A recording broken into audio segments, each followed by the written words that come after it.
जी कादिर पटेल साहब, point of order. Thank you sir. बहुत शुक्रिया आपका।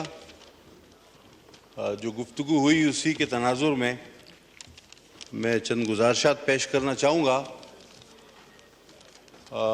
आपकी तवस्सुत से मैं पैगाम देना चाहूँगा अपने इंतहाई मोतबर साबिक स्पीकर साहब को, जिन्होंने चंद सवालात उठाए और बार बार ये जोर दिया कि किस कानून के तहत हमें फ़लाँ चीज़ की इजाज़त नहीं दी जा रही।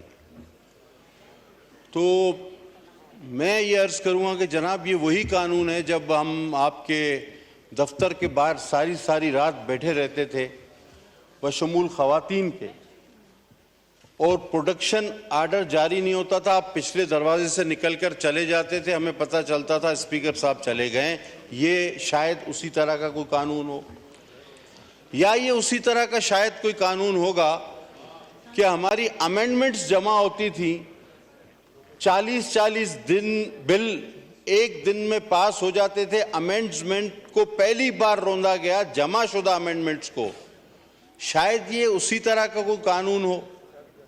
या आप कहते हैं कि 85 की मजलिस शूरा से भी इस असेंबली को आप कमज़ोर समझते हैं। मैं समझता हूं पिछली असेंबली, जब आप सबको बखूबी पता है कि वो किस तरह उसके कोरम पूरे कराए जाते थे, मेंबरान लोकेशंस भेजते थे किसको कि जी हम पहुंच गए, हमारी जान छोड़ दो, हम पहुंच गए, हम बिल पास करने पहुंच गए, हमने कोरम पूरा कर दिया है। आज भी वो मेंबर यहाँ मौजूद हैं और बहुत सारे खुलकर बताएंगे कि किस तरह ये असेंबली 2018 से 23 तक चलती रही, बल्कि 22 तक ये किस तरह चलती रही। लेकिन मुझे इस पर कोई एतराज़ ना होता कि गिला किया जाता हुकूमत सिंध से। अब मुझे नहीं पता कि वो क्या मसला है, लेकिन आपने नाम लिया हमारे पार्टी चेयरमैन का, जिनका ना कोई इजाज़त देने से ताल्लुक, ना कोई जलसे के हवाले से उनका कोई एतराज़। वो एक पार्टी चेयरमैन है, गवर्नमेंट अलग चीज़ है, पार्टी चेयरमैन अलग चीज़ है। और जनाब आपको कोई इजाज़त कैसे नहीं देगा? आप तो तैयारी कर रहे हैं कि जेल पर हमला करके अपने चेयरमैन को वहाँ से छुड़ाएंगे। तो आप तो बड़े जोरावर लोग हैं, आपको कौन रोक सकता है? बाकी आपने रिवायतन कराची वालों से एक, मेरे ख्याल में शायद नफरत का जो एक रिवायती इज़हार है वो किया। देखें, हम भी आपके भाई हैं, आप लोग इलेक्शन जीते हैं, तो आप ये मत समझें कि सिर्फ इलेक्शन केपी में हो रहा था, इलेक्शन पूरे पाकिस्तान में हो रहा था। नताइज कुछ आपके हक में भी आए हैं, कुछ दूसरों के हक में भी आए हैं। 2018 में भी यही हुआ था। सर, मैं आपको आज अपनी मिसाल देता हूं पूरे सिंध में। 2018 में एक दिन में मेरी 3 बार रिकाउंटिंग कराई गई कि किसी तरह इसको हराया जाए। 3 days and 3 nights आवाज, मैं हब से बेजा में था आरओ ऑफिस में 2018 में, लेकिन हमने एक सियासी वर्कर की तरह उसका मुकाबला किया और इस शाइस्तगी को, इस हाउस के तकद्दुस को हमने अपने इस हाउस की जमहूरियत की बका को कभी अपने हाथ, इस दामन को हमने अपने हाथ से निकलने नहीं दिया। लेकिन आज जो हम देख रहे हैं, जिस तरह एहतजाज होते हैं, होने भी चाहिए, हमने भी किए हैं। मैंने एक बार एक जसारत की थी, शायद कुछ यादें माजी भी आ जाए जो कि अज़ाब ही है।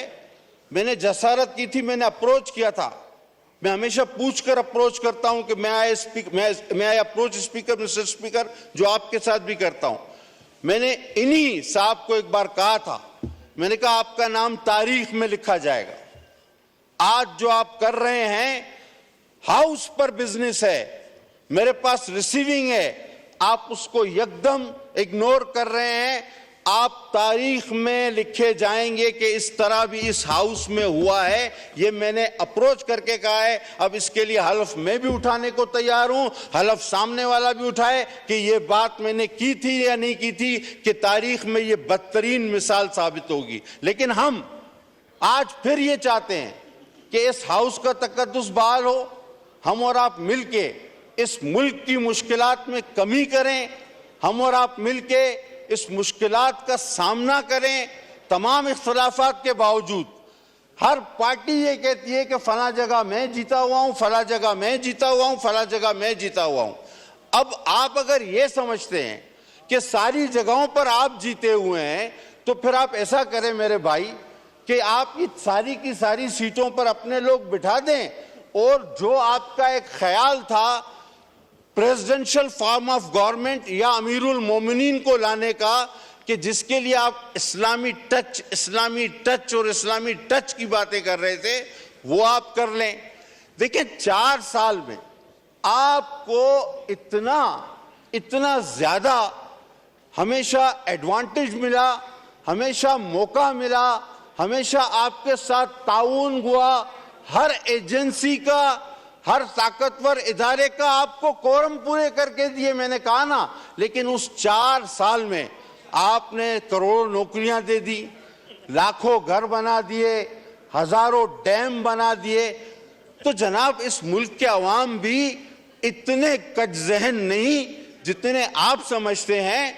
आप अपनी रिवायात को अगर थोड़ी देर के लिए याद करें, 5 मिनट के लिए, तो बखुदा आपको ये हाउस और आप स्पीकर साहब जिस तरह इस हाउस का तकद्दुस बरकरार रखने की कोशिश करते हैं, पूरा मौका देते हैं वहां पर। हालांकि मैं ये सोचता हूं कि इनके दरमियान तो कुरा अंदाजी होनी चाहिए, क्योंकि एक कहता है मैं लीडर ऑफ अपोजिशन हूं, मैं बात करूंगा, ठीक है भाई। एक साहब कहते हैं मैं पार्टी चेयरमैन हूं, मैं बात करूंगा, वो भी ठीक है। एक कहते हैं मैं साबिक स्पीकर हूं, मैं उस कैपेसिटी में बात करूंगा। अच्छा भाई, और पार्टी का जो नाम है, वो है सुन्नी इत्तेहाद कौंसिल। उस बेचारे को तो बात करने ही किसी ने नहीं दिया, उसके चेयरमैन को तो उनको तो कोई पूछता ही नहीं। अभी मैं ये हैरान हूं कि ये पार्टी कौन सी है। अच्छा, अब आपको एक सर मजेदार बात बताऊं। हमारे इस नए चेयरमैन साहब ने एक बात की। अब हमारे नए चेयरमैन साहब, मुझे बड़ा एहतराम है उनका, एक बात की, उन्होंने कहा कि सर मैंने इंटरप्ट नहीं किया, मुझे बात करने दीजिए सर, मुझे बात करने दीजिए। हमारे नए चेयरमैन साहब ने एक बड़ी जबरदस्त बात की अपनी एक तकरीर में, मुझे बड़ी पसंद आई। हमारे चेयरमैन साहब ने कहा, नए चेयरमैन साहब ने, दोनों चेयरमैन है, मतलब उनके चेयरमैन एक ही बात है, बड़े भाई हमारे, उन्होंने कहा कि मुझे पसंद थी जमात इस्लामी और एमक्यूएम, ओके, लेकिन इलेक्शन लड़ा इन्होंने पीपल्स पार्टी के टिकट पे चेयरमैन, और फिर गए ये पीटीआई में, चेयरमैन बने पीटीआई के और शामिल हो गए सुन्नी इत्तेहाद कौंसिल में। ये तो पूरा अलजबरा का सवाल है सर। अगर इसको छाप दिया जाए तो स्टूडेंट फेल हो जाएगा। आप ये मतलब कहां से ये बातें आ रही हैं? और सर आप सीनियर आदमी हैं, अभी आपसे थोड़ा सा हौसला, थोड़ा सा तसल्ली रखें। मैं कोई ऐसी बात नहीं कर रहा, मैं तो इस हाउस को थोड़ा सा पिछड़ा वक्त याद दिला रहा हूं। पटेल साहब, अगर याद है एड्रेस द चेयर और प्लीज वाइंड अप कीजिए। सर मैं तो इस उसूल का कायल हूं कि मैं एड्रेस ही चेयर को करता हूं, लेकिन अगर दोनों जानिब से इस पर अमल किया जाए तो ज्यादा बेहतर है। हकीकत बात यह है सर, हकीकत बात यह है कि इस वक्त जो हालात है ना, वो मैं आपको तुफैल न्याजी की जुबान में अगर बयान कर दूं, वो कहते हैं कुछ शौक दी यार फकीरी दा, कुछ शौक सी यार फकीरी दा, कुछ इश्क ने दरदल रोल दिता, कुछ दुश्मन का कुछ क्या कसर ना छोड़ी सी, कुछ जहर रकीबा गोल दिता, कुछ अभी करता हूं, वो कुछ जहर रकीबा रोल दिता, कुछ सड़ गई किस्मत बदकिस्मत दी, कुछ यार जुदाई विच रोल दिता, कुछ होंज भी गलियां औखियां सन, कुछ गल विच गमादा तोक भी सी, कुछ शहर दे लोग भी जालिम सन, कुछ सानू मरण दा शौक भी सी। ये हालत है इनकी इस वक्त। जी शुक्रिया। मेरे लिए असद कैसर साहब काबिल एहतराम हैं, फॉर्मर स्पीकर हैं, और उमर अयूब साहब लीडर ऑफ द ऑपोजिशन, आप सब काबिल एहतराम है मेरे लिए। मौलाना फजलुर रहमान साहब ji, point of personal explanation, point of on 1 minute. अपना जी। मैं सिर्फ इतना कहना, अफरीदी साहब आपका तो नाम ही नहीं लिस्ट में दिया मुझे। ये जान के आपसे साजिश करते हैं। नहीं, ये देखें मुझे लिस्ट दी, आमिर डोगर साहब किधर हैं? जैन, ये प्लीज लें। ये जान के आपका नाम नहीं लिखते। मेरे पास ये कागज है, ये देखें आपकी पार्टी ने क्या लिख के दिया। जैन साहब लिख के दे अपडेट का। जी असद कैसर साहब। ये मुआज़्ज़ज़ मेंबर ने जो बात की है, इसने बिल्कुल गलत तौर पर आज जो है ना आपके सामने बात रखी है। ये सेक्रेटरीट इस बात की सारा रिकॉर्ड आपके पास मौजूद है। मैं सिर्फ चैलेंज कर, प्लीज अमित खान साहब प्लीज। वो ऊपर मैंने लिखा है, मैं सिर्फ ये अभी लिखा है इसलिए कि आप लोगों ने नाम नहीं लिखा था। ये किस जगह पे रखना है, किस तो जो सीरियल चाहिए नंबर पे? स्पीकर साहब की ऊपर दे दो, ऊपर दे दो। ओके जी जी नहीं चेयरमैन साहब नहीं, इनका अफरीदी साहब का। आप प्लीज इनसे कहीं लिख दें यहाँ पे किस जगह पे बोलना है आपने। जी जी मैं सिर्फ इतना कहना चाहता हूं, रिकॉर्ड आपके पास मौजूद है। मैं चैलेंज करके कहता हूं कि जितने प्रोटेक्शन ऑर्डर मेरे दौर में इशू हुए हैं, पूरी तारीख में देख ले कितने हुए हैं। सेनेट में आपका इस वक्त चेयरमैन है, हमारे लोग जो है ना इस वक्त जेलों में हैं, सेनेटर चेयरमैन जेल में है। बताए जरूरत करे कम से कम उसकी प्रोटेक्शन ऑर्डर इशू करवाए।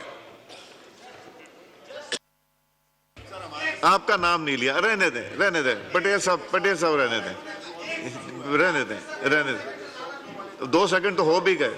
जी पटेल साहब 2 सेकंड सर, आज देखें इन्होंने खुद एतराफ कर लिया, कहा सबसे ज्यादा प्रोटेक्शन ऑर्डर मैंने जारी किए, मतलब सबसे ज्यादा लोग भी इनके जमाने में बंद हुए। अच्छा जी, मौलाना फजलुर रहमान साहब मोहतरम। वो हरे